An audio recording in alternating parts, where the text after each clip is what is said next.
Hello students, welcome to chemistry class.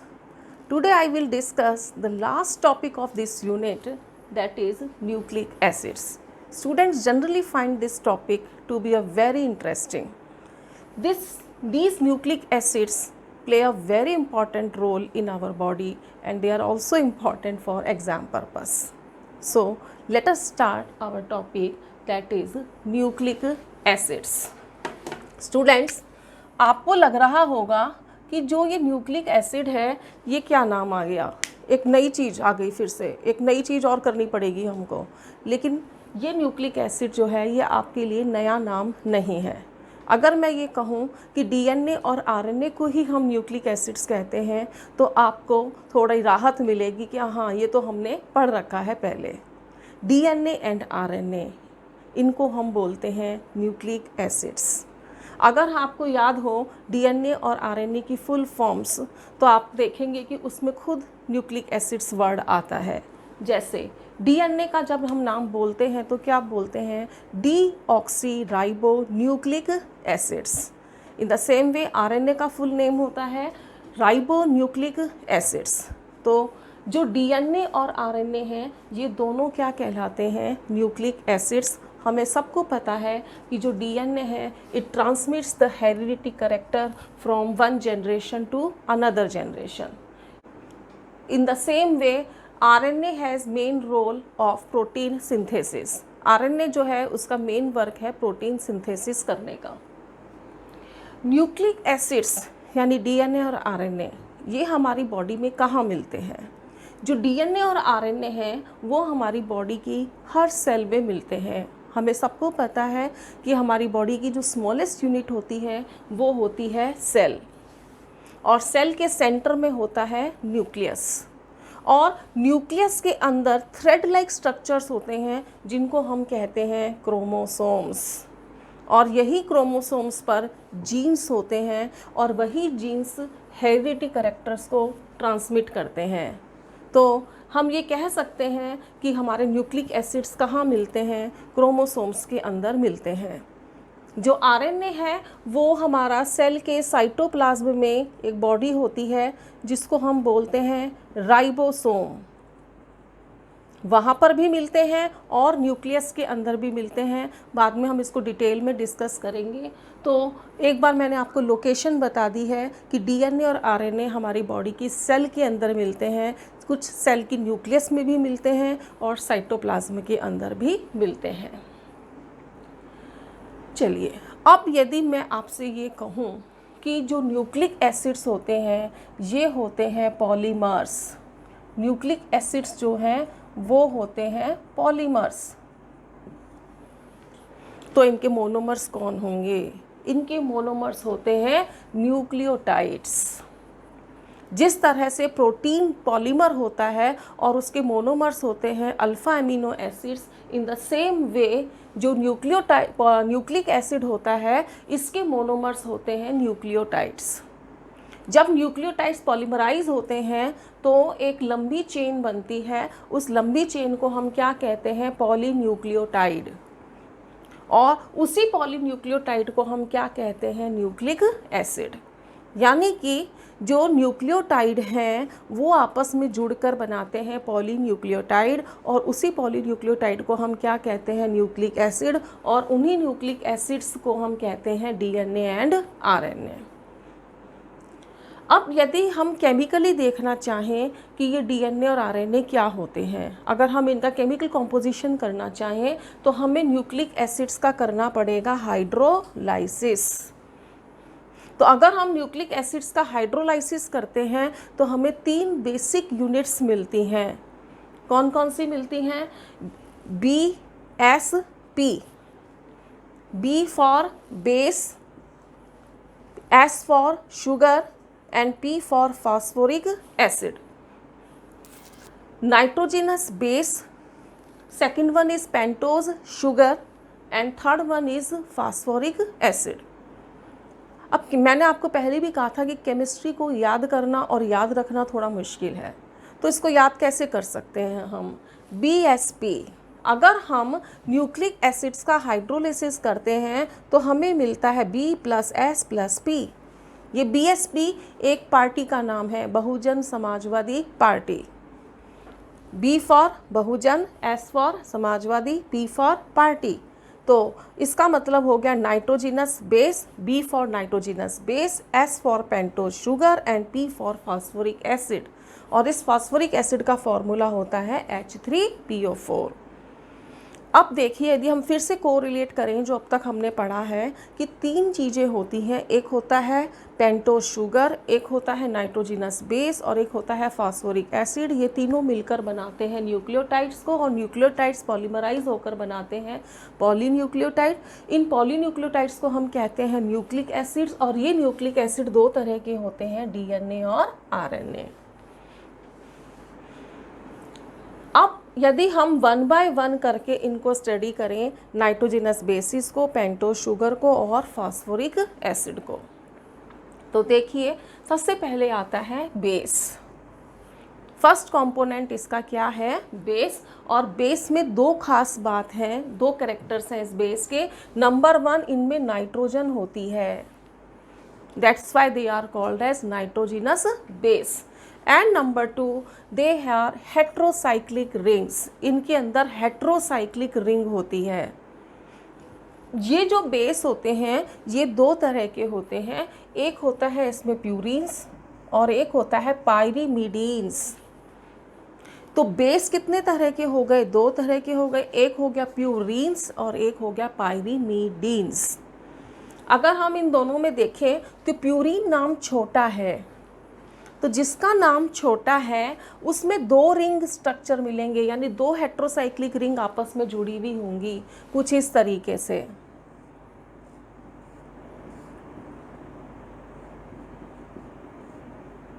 इस तरीके से। तो ये जो 2 हेट्रोसाइक्लिक रिंग जुड़ी होंगी, तो ये स्ट्रक्चर, इस तरह का स्ट्रक्चर किसके अंदर मिलेगा? प्यूरीन्स के अंदर मिलेगा। और अगर मैं पायरीडीन्स की बात करूं तो इसका नाम बड़ा है, लेकिन रिंग क्या मिलेगी? इसमें एक मिलेगी, और इसका जो स्ट्रक्चर है वो इस तरह का होगा। यानी प्यूरीन्स में 2 हेट्रोसाइक्लिक रिंग जुड़ी होगी, जबकि पायरीमिडीन्स के अंदर एक ही हेट्रोसाइक्लिक रिंग होगी। चलिए, अब जो प्यूरीन्स होते हैं वो 2 तरह के होते हैं, और पिरिमिडीन्स जो होते हैं वो 3 तरह के होते हैं। कैसे याद करें? छोटा नाम है तो उसमें रिंग कितनी है? 2, और उसमें बेस कितने हैं? 2। और जब बड़ा नाम है तो उसमें रिंग कितनी है? 1, लेकिन उसमें बेस कितने हैं? 3। तो छोटे नाम में 2 बेस हैं, बड़े नाम के अंदर 3 बेस हैं। प्यूरीन में कितने बेस हैं? 2, और पिरिमिडीन्स में कितने बेस आएंगे? 3। अब इन सबको कैसे याद करें? तो एब्रीवेटेड फॉर्म याद कर लेते हैं हम पहले। इनकी क्या याद करते हैं हम? AGTCU। क्या नाम याद करा हमने? AGTCU। फिर हमने इसको याद करा, A for adenine, G for guanine, T for thymine. देखो, रिकॉल करो, थाइमीन। कुछ ऐसा ही नाम विटामिन में आया था, लेकिन उसके स्पेलिंग क्या थे? थाइएमीन। और यहाँ पर क्या आ रहा है? THYMINE। तो अगर हम ये स्पेलिंग मिस्टेक कर देंगे तो वो थाइमीन बेस ना होकर के वो थाइमीन क्या हो जाएगा? विटामिन हो जाएगा। इसलिए इसको स्पेलिंग का स्पेशली इस पे ध्यान देना है। तो अब इसके अंदर हम देखते हैं कि पायरीमिडीन्स 3 तरह के हो गए, T for thymine, C for cytosine, U for uracil. क्या हो गए भाई? पहले हमने क्या याद किया? AGTCU। फिर उसके बाद हमने याद करा A for adenine, G for guanine, T for thymine, then C for cytosine and U for uracil. ठीक है। तो हमने कहा था कि जब न्यूक्लिक एसिड का हाइड्रोलिसिस करते हैं तो हमें 3 चीज़ें मिलती हैं, nitrogenous base, pentose sugar and phosphoric acid. जो नाइट्रोजिनस बेस थी उसमें हेट्रोसाइक्लिक रिंग्स थी। ये बेस 2 तरह के थे, प्यूरीन एंड पिरिमिडीन्स। प्यूरीन फिर 2 तरह के थे और पिरिमिडीन्स 3 तरह के थे, AGTCU। ठीक है। अब देखिए एक और ख़ास बात, आप यहाँ पे कुछ D और R लिखा हुआ देख रहे होंगे बोर्ड पे। D फॉर यहाँ पर किससे है? DNA से, और R फॉर यहाँ किसका मतलब है? RNA से। जो ये टोटल 5 बेसिस हैं, इनमें से 4 बेसिस तो मिलते हैं डीएनए में और 4 ही बेसिस मिलते हैं आरएनए में, लेकिन उनमें थोड़ा डिफरेंस है। जो डीएनए में बेसिस मिलते हैं, जो डीएनए में बेसिस मिलते हैं वो मिलते हैं AGTC। जो डीएनए में बेसिस मिलेंगे वो कौन से होंगे? AGTC। ये देखिए A, G, T और C, ये किस में मिलेंगे? डीएनए में। आरएनए के अंदर जो बेसिस मिलेंगे वो होंगे AGUC, यानी कि जो थाइमीन है वो आरएनए में नहीं मिलेगा और उसकी जगह पे क्या मिलेगा? यूरेसिल मिलेगा। तो डेट इज़ द डिफरेंस। अब आप इसमें देखिए, अगर कोई हमसे ये पूछे कि डीएनए और आरएनए में क्या डिफरेंस है, तो एक डिफरेंस तो हमने यही कर लिया कि प्यूरिन्स तो दोनों में कैसे होते हैं? सेम, यानी एडेनिन गुआनिन तो दोनों में मिलते हैं, लेकिन पिरिमिडीन्स में एक डिफरेंस है कि यहाँ थाइमीन की जगह पर क्या मिलेगा? यूरेसिल। आरएनए के केस में डीएनए में मिलेगा थाइमीन और आरएनए में उसकी जगह पे मिलेगा यूरेसिल। तो चलो अब हम बात कर लेते हैं पेंटोज शुगर की। पेंटोज शुगर जो हैं वो 2 तरह की होती हैं, एक है राइबोस और एक है डीऑक्सी राइबोस। नाम से ही पता लग रहा है कि जो राइबोस शुगर है वो किस में मिलेगी? आरएनए में, और जो डीऑक्सी राइबोस शुगर है वो किसके अंदर मिलेगी? डीएनए के अंदर। अब हमें इसका स्ट्रक्चर करना है राइबोस शुगर का और डीऑक्सी राइबोस शुगर का। तो पहले हम किसका स्ट्रक्चर कर लेते हैं? राइबोस शुगर का। ठीक है, राइबोस शुगर का जब हम स्ट्रक्चर ड्रॉ करेंगे तो हम 5 मेंबर की रिंग बनाएंगे, ठीक उसी तरह से जैसे हमने फ्रुक्टोज में बनाई थी। ठीक है, यहाँ सेंटर पर ऑक्सीजन आ गया है और यहाँ पर अगर हम याद रखने के लिए क्या कह सकते हैं कि इस रिंग के दोनों तरफ छोटे ग्रुप्स हैं और वो छोटे ग्रुप क्या हैं? H, जबकि सेंटर में बड़े ग्रुप्स हैं और वो क्या हैं? OH है। तो हमने कैसे याद करा कि सेंटर के याद कर लिए कि सेंटर में 2 OH है और साइड में क्या आ गया? H। अब हमें पता ही है कि H के अपोजिट में क्या आता है? OH, और OH के अपोजिट में क्या आता है? H। तो हमने ये H के अपोजिट में OH लगा दिया, OH के अपोजिट में H, और OH के अपोजिट में क्या लगा दिया? H लगा दिया। और इस H के अपोजिट में, जैसे मैं हमेशा आपको बताती हूँ कि ऊपर एक फ्लैग लगा देते हैं, और वो फ्लैग किसका लगाते हैं? CH2OH का। तो यहाँ पर एक फ्लैग लग गया CH2OH का। तो स्ट्रक्चर मेरे ख्याल से आपको समझ में आ गया होगा कि हम कैसे याद करें इसका। साइड्स में हमने लगा दिए small groups that is H, और सेंटर में हमने लगा दिए बड़े groups that is OH। Total carbon कितने रहेंगे? 5, क्योंकि वर्ड क्या आ रहा है? पेंट। रिंग कितने मेंबर की बनेगी? 5 मेंबर की, क्योंकि ये कौन सी शुगर है? Pentose sugar.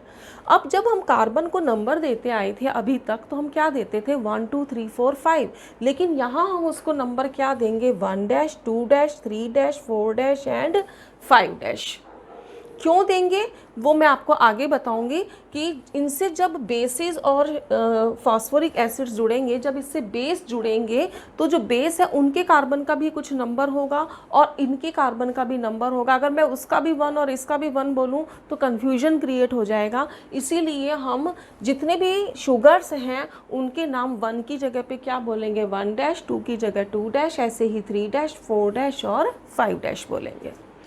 ठीक है, इसको हम beta D negative ribose sugar भी बोलते हैं। अब देखो, ये हमने सब कार्बोहाइड्रेट में पढ़ा था, क्योंकि पेंटो शुगर भी क्या है? कार्बोहाइड्रेट ही है।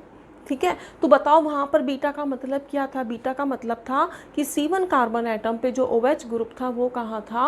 लेफ्ट हैंड साइड पर था। अल्फा में कहाँ था? राइट हैंड साइड पे। बीटा पे कहाँ था? लेफ्ट हैंड साइड पे।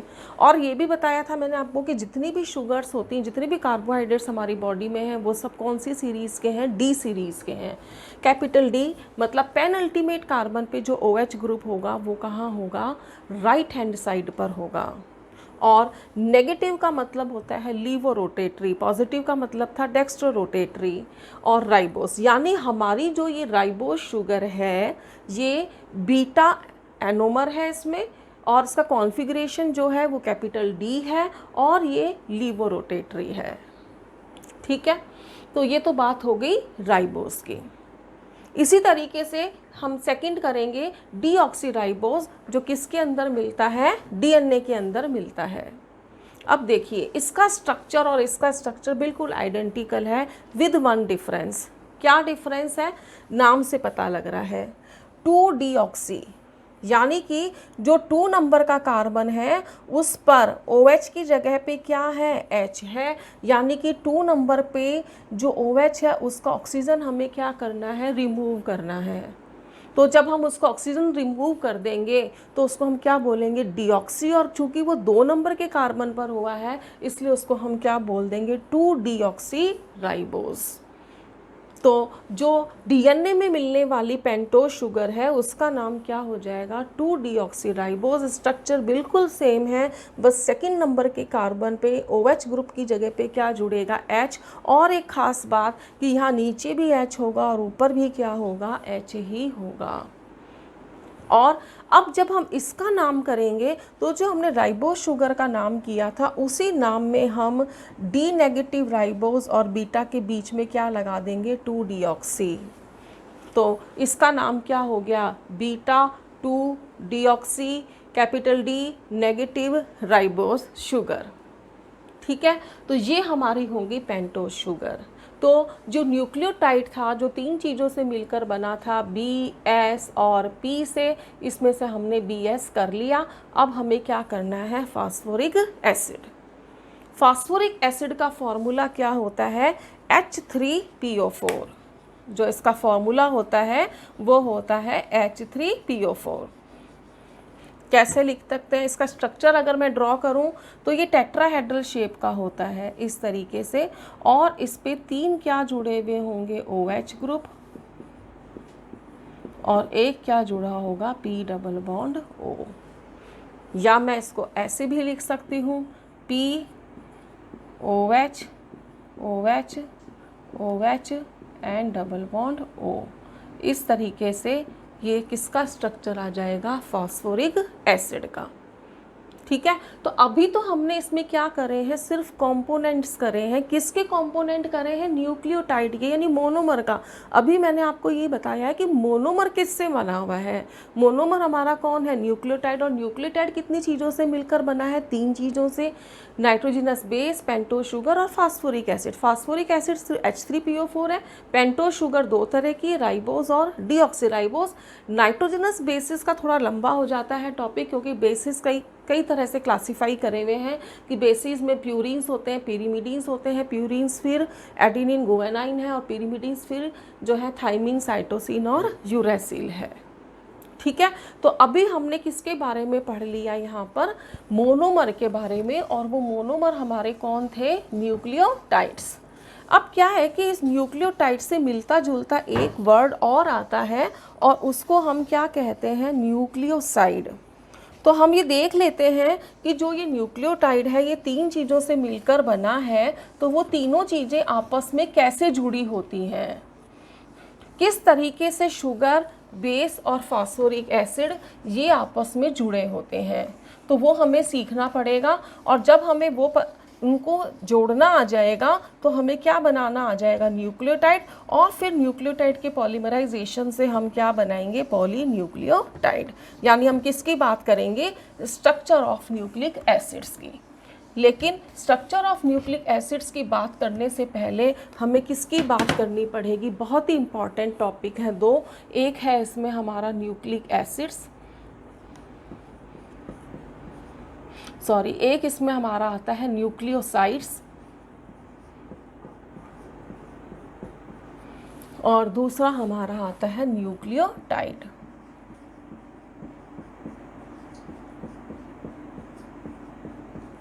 एक में आता है साइड और एक में आता है टाइड्स।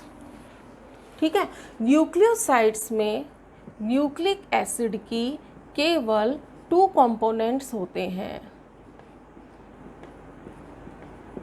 2 कंपोनेंट्स होते हैं। पहला इसमें कौन होगा, बेस, और यह बेस किससे जुड़ा हुआ होगा, शुगर से। यानी कि जब बेस और शुगर आपस में जुड़ते हैं तो केवल 2 ही कंपोनेंट जुड़ते हैं, तो उसको हम क्या कहते हैं, न्यूक्लियोसाइड। ठीक है, जबकि न्यूक्लियोटाइड में 3 कंपोनेंट्स होंगे, और इसके अंदर 3 चीज़ें होंगी। एक क्या होगा, बेस, एक क्या होगा शुगर और एक क्या होगा फॉस्फोरिक एसिड।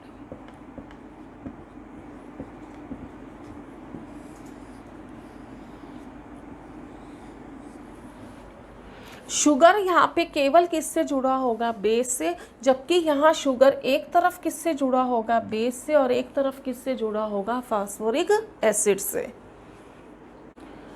तो न्यूक्लियोसाइड्स में दो ही कंपोनेंट हैं बेस और शुगर, जबकि न्यूक्लियोटाइड में तीनों कंपोनेंट होंगे बेस, शुगर और फॉस्फोरिक एसिड। ठीक है, अब मैं आपको बताती हूँ कि ये शुगर और बेस कैसे जुड़े होंगे।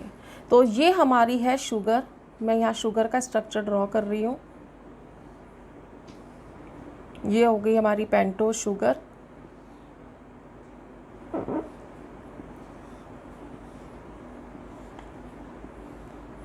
ठीक है, और यहाँ पे मैंने आपको कहा था कि अगर मैं इसको राइबोज शुगर मान के चलती हूँ तो यहाँ दोनों तरफ क्या आ जाएंगे OH और इधर क्या आ जाएगा H। ठीक है, H के ऑपोजिट में क्या आ गया OH, H, H और यहाँ हमने फ्लैग लगा दिया, किसका लगा दिया CH2OH का। ठीक है, ये तो हो गई हमारी शुगर। शुगर ये हमारी हो गई शुगर। ठीक है, अब इस शुगर से हमें क्या जोड़ना है बेस। तो जो ये बेस है ये 1' पर आकर के जुड़ेगा। ये हो गया 1', ये कार्बन जो है हमारा वो क्या हो गया 1', ये हो गया 2', ये हो गया 3', ये हो गया 4' और ये क्या हो गया 5'। तो जो बेस है वो कौन से पर आकर के जुड़ता है 1' पर आकर के जुड़ता है। सपोज करो जो मैंने एक बेस लिया वो सिंगल रिंग का है, यानी वो पायरीमिडीन है, कोई एक पायरीमिडीन है। हमने 3 पायरीमिडीन करे, कौन कौन से करे थे थाइमिन, साइटोसिन और यूरेसिल। उसमें से मैंने ये एक बेस ले लिया, कोई भी मैंने ये बेस ले लिया। ठीक है, और इस बेस से ये N ग्रुप जुड़ा हुआ है और ये H, ये हेट्रोसाइक्लिक रिंग हो गई और N जुड़ा हुआ है तो नाइट्रोजनस बेस हो जाएगा। ठीक है, अब यहाँ समझने वाली बात क्या है वो देखिए कि जो ये NH है बेस का और जो ये शुगर है, शुगर का क्या है OH, तो ये वाटर रिमूव हो जाएगा। जैसे हम पॉलीमर्स में पढ़ते आ रहे थे वैसे ही। तो जब ये वाटर रिमूव हो जाएगा तो बोलो यहाँ क्या स्ट्रक्चर बन जाएगा। अगर मैं ये वाटर रिमूव कर दूंगी तो यहाँ क्या स्ट्रक्चर बन जाएगा, ये स्ट्रक्चर बन जाएगा। ठीक है, तो इस तरह से ये बेस और ये शुगर आपस में जुड़ गए। बेस का कौन सा 1' और सॉरी बेस का कौन सा है ये 1 नंबर और जो शुगर है उसका कौन सा नंबर हो गया 1' हो गया। ठीक है, तो बेस का 1 और शुगर का 1' दोनों के बीच में एक बॉन्ड बना। इस बॉन्ड को हम क्या कहते हैं, इस बॉन्ड को हम कहते हैं N glycosidic linkage, N glycosidic linkage. आपको ध्यान है ग्लाइकोसाइडिक लिंकेज हमने इसमें कार्बोहाइड्रेट्स में पढ़ा था कि जब 2 मोनोसेक्राइड्स आपस में जुड़ते हैं तो उनके बीच में जो बॉन्ड बनता है उसको हम क्या कह रहे थे ग्लाइकोसाइडिक। अब इसको हम क्या कह रहे हैं एन ग्लाइकोसाइडिक। वहाँ जो ग्लाइकोसाइडिक बॉन्ड बन रहा था वहाँ ईथरल ऑक्सीजन थी बॉन्ड में और यहाँ कौन है नाइट्रोजन है, इसलिए इसको हम क्या उसको थोड़ा उससे डिफ्रेंशिएट करने के लिए हमने इसको क्या बोल दिया एन ग्लाइकोसाइडिक लिंकेज। तो ये एक मैंने जनरल फॉर्मूला लिख दिया, किसका लिख दिया न्यूक्लियोसाइड का। ठीक है, अगर ये हमारा कोई प्यूरीन होता तो जो हमारा बेस था प्यूरीन वो हमारा कैसा होता 2 रिंग वाला होता, और अगर वो 2 रिंग का होता तो कैसा होता वो देख लीजिए आप।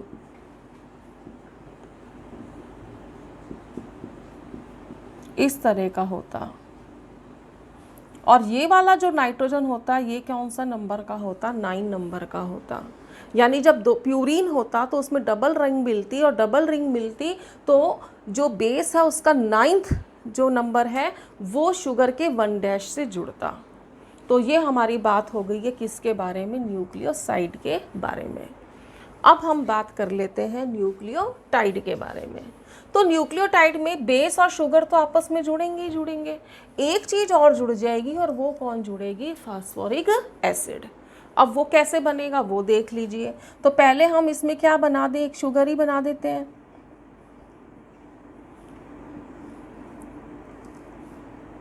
ये देखिए ये शुगर बन गई, ठीक है। और यहाँ हमारा आ जाएगा CH2OH, ठीक है।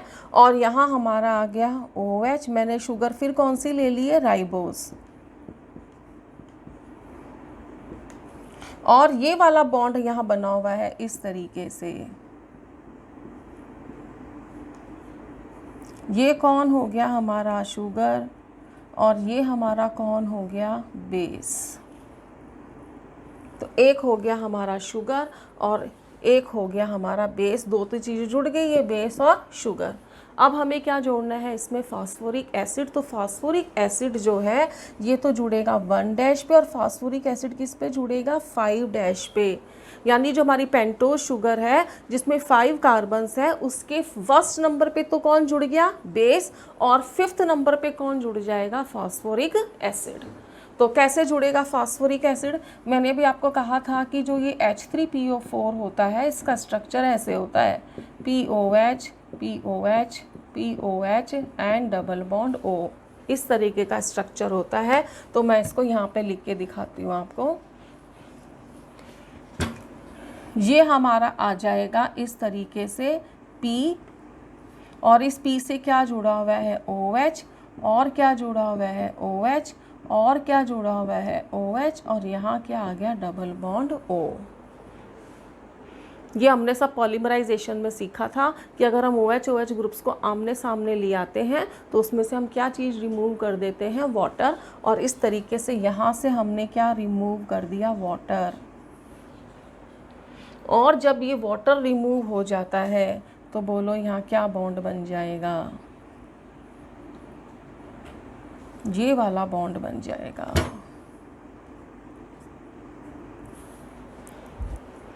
और इस तरह से ये हो गया शुगर, ये हो गया बेस, और ये हो गया फास्फोरिक एसिड, और ये तीनों आपस में जुड़ गए हैं। और इस तरह से हमारा क्या बन गया? न्यूक्लियोटाइड। और ये न्यूक्लियोटाइड कौन क्या बना देगा? Nucleic acid. ये न्यूक्लियोटाइड कौन है? हमारा मोनोमर। और ये मोनोमर जब आपस में जुड़ेंगे तो हमारा क्या बन जाएगा? पॉलीमर। और यहाँ पे ध्यान से अगर हम देखें इस वाले बॉन्ड को, तो ये बॉन्ड बिल्कुल किसकी तरह है? एस्टर की तरह है। ये बॉन्ड किसकी तरह है? एस्टर की तरह, विद डिफरेंस कि यहाँ कार्बन है और यहाँ कौन है? फास्फोरस है। इसलिए इस बॉन्ड को हम क्या बोलते हैं? Phospho ester linkage. इसको हम क्या बोलेंगे?